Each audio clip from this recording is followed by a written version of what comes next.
Live update லைவில் Soundarya family வந்து உள்ளே வந்துட்டாங்க. உள்ளே வந்து சௌந்தர்யா வந்து ரோஸ்ட் பண்ணிருக்காங்க. அதுலேயும் சௌந்தர்யா அவங்க அப்பா சொல்கிறாரு, இந்த மாதிரி எல்லாம் பேசியிருக்கும் போது நீ கால் மேலே காலை தூக்கிச்சு போட்டு உட்காந்துருந்த பார்த்தியா, அது மிகப்பெரிய தவறு. அந்த இடத்துல வந்து முத்துக்குமன் சொன்னா பார்த்தியா அப்படின்னு சொல்லி அவர் பாட்டில் ஆரம்பிச்சாரு. கடன்னு போயிட்டே இருக்காரு.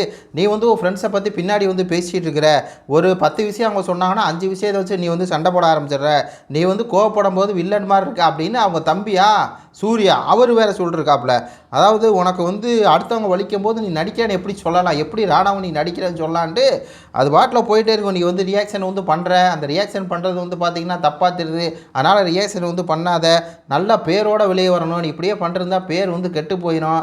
அப்பா அப்படியே வந்து பார்த்தீங்கன்னா பேசும்போது வந்து நீ பேசும்போதே இரிட்டேட் ஆகுது. மற்றவங்க பேசும்போது கேட்டுட்டு நீ வந்து திருப்பி பதில் பேசு. அவங்க பேசிகிட்டு இருக்கும்போது எனக்கு இரிட்டேட் ஆகுதுன்னு சொல்லி நீ எப்படி நீ போகக்கூடாது.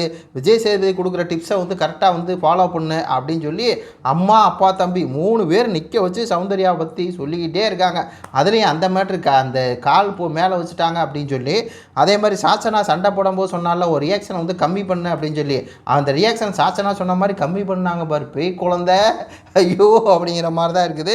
அப்புறம் அந்த எல்லார்கிட்டே வந்து நல்லா பேசு, நீ வந்து கேமே விளாட மாட்டேங்கிற அப்படிங்கிறது இந்த மாதிரிலாம் பேசிகிட்டே இருக்காங்க. இப்போ இது வந்து சௌந்தர்யா ஃபேமிலியா இல்லை வேறு எதுவும் ஃபேமிலியா அப்படிங்கிற மாதிரி எனக்கு ஆச்சரியம் போச்சு. இது சௌந்தர்யா ஃபேமிலி தான். ஐயோ பாவமாக இருக்குது. எல்லோரும் ஓட்டுனா என்னடா பண்ணுறது அப்படிங்கிற மாதிரி இருக்குது. அந்த வீட்டில் அப்படி ஒரு ரியாக்ஷன் பண்ண வேண்டிய சூழ்நிலைக்கு அவங்க தள்ளப்படுறாங்க. அந்த வீட்டில் அவங்கள அந்தளவு கோவப்படுறாங்க. அதாவது ஜாக்லினை பற்றி பின்னாடி பேசக்கூடாது, முன்னாடியே பேசணும் அப்படின்னா முன்னாடி பேசுனா அது ஏதோ அந்த வீட்டில் ஒரு இஷ்யூ மாதிரி ஆயிடுது. அவள் நாமினேஷன் பண்ணால் அதை வச்சு பெருசாக பேசுகிறா. இவங்க எல்லாம் வந்து ஒரு தப்பு பண்ணுறாங்க.